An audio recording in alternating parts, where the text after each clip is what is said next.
कुर्मी महाकुंभ गोंडा 23 मार्च 2025 दिन रविवार।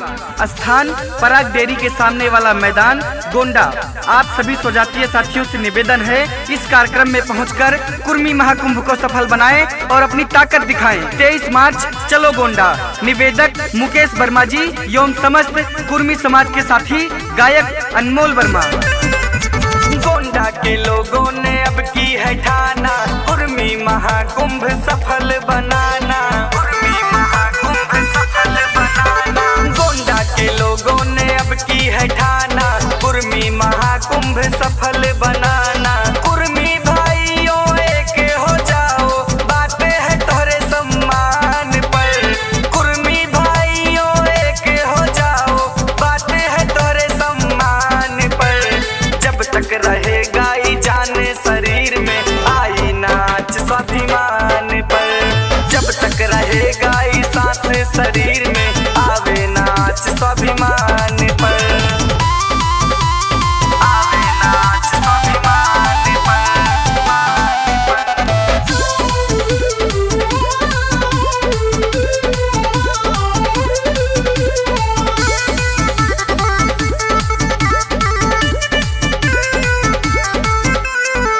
ताकत हमारी सारा देखेगा जमाना, ये किसी से न कम कुर्मी सबको ये बताना है, सबको ये बताना है। ताकत हमारी सारा देखेगा जमाना, ये किसी से न कम कुर्मी सबको ये बताना है। वीर शिवाजी के वंशज हैं हम, जीते हैं अपनी शान पर।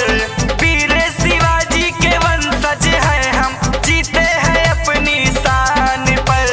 जब तक रहेगा ई जान शरीर में, आवे नाच स्वाभिमान पर। जब तक रहेगा ई सांस शरीर में, आई नाच स्वाभिमान पर। स्वाभिमान पर। आई नाच स्वाभिमान पर।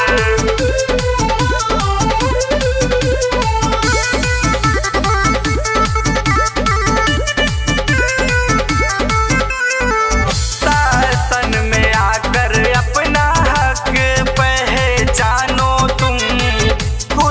कुर्मी भाई भाई सबको अपना मानो तुम, सबको अपना मानो तुम। शासन में आकर अपना हक पहचानो तुम। कुर्मी भाई भाई सबको अपना मानो तुम। सरदार पटेल का लहू रगों में खेले थे अपनी जान पर। सरदार पटेल का लहू रगों में खेले थे अपनी जान पर। जब तक रहेगा ई सांस शरीर में, आवे नाच स्वाभिमान पर। जब तक रहेगा ई जान शरीर में, आई नाच स्वाभिमान पर।